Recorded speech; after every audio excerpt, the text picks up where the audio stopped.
के बीच में दृष्टि लगाकर नासिका के भीतर चलने वाले प्राण अपान वायु को सम करके इंद्रियां, मन और बुद्धि को वश में करके इच्छा, भय तथा क्रोध को त्याग मोक्ष की इच्छा करने वाले योगी जीवन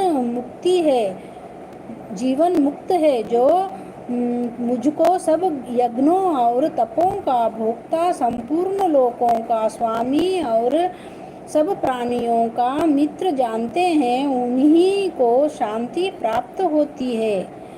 इति श्रीमद्भगवद्गीतासु उपनिषत्सु ब्रह्मविद्या योगशास्त्रे श्रीकृष्ण अर्जुन संवादे संन्यास योगो नाम पंचमोऽध्याय समाप्त। बोलो श्री कृष्ण भगवान की जय। श्री कृष्ण गोविंदम हरे मुरारे, हे नाथ नारायण वासुदेव। श्री कृष्ण गोविंदम हरे मुरारे।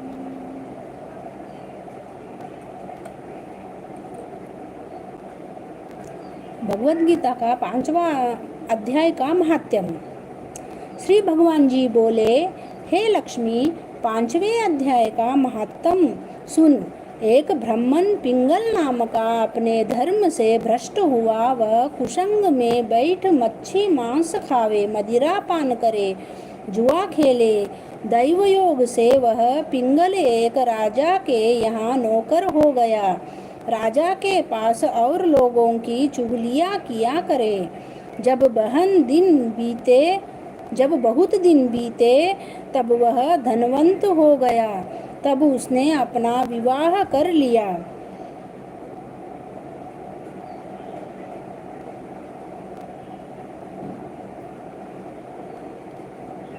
परंतु स्त्री व्यभिचारिणी आई। वह स्त्री को मारता। उस स्त्री ने दुखी होकर अपने पिता को विष दे दिया। वह ब्राह्मण मर गया। अपने पति को विष दे दिया। वह ब्राह्मण मर गया। उस ब्राह्मण ने गिद्ध का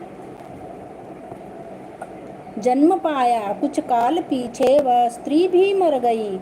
उसने तोते का जन्म पाया। तब वह एक तोते की स्त्री हुई। एक दिन उस तोती ने तोते से पूछा, हे तोते, तूने तोते का जन्म क्यों पाया? तोता बोला, हे तोती, मैं अपने पिछले जन्म की कथा सुनाता हूँ।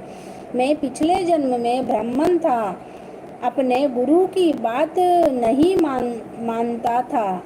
मुझको गुरु जी ने श्राप दिया। कहा, जा तू तोते का जन्म पावे। इस कारण तोते का जन्म पाया।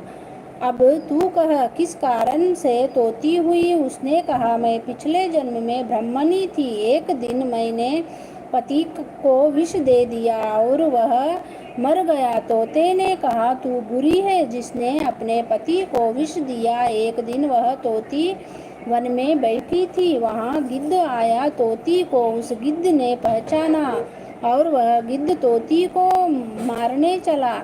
आगे आगे तोती, पीछे पीछे गिद्ध। जाते जाते तोती एक श्मशान भूमि में थक कर गिर पड़ी।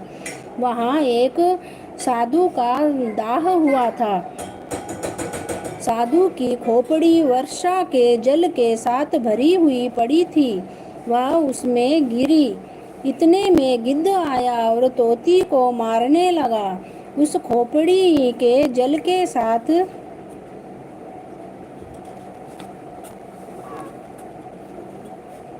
उसकी देह धोई गई और दोनों आपस में लड़ते लड़ते मर गए और अधम देह से छूटकर देवदेही पाई और विमान आए, जिन पर बैठकर दोनों वैकुंठ को गए।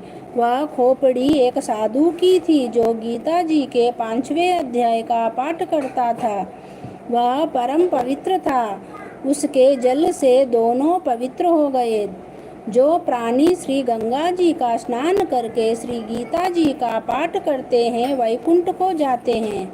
बोलो श्री कृष्ण भगवान की जय।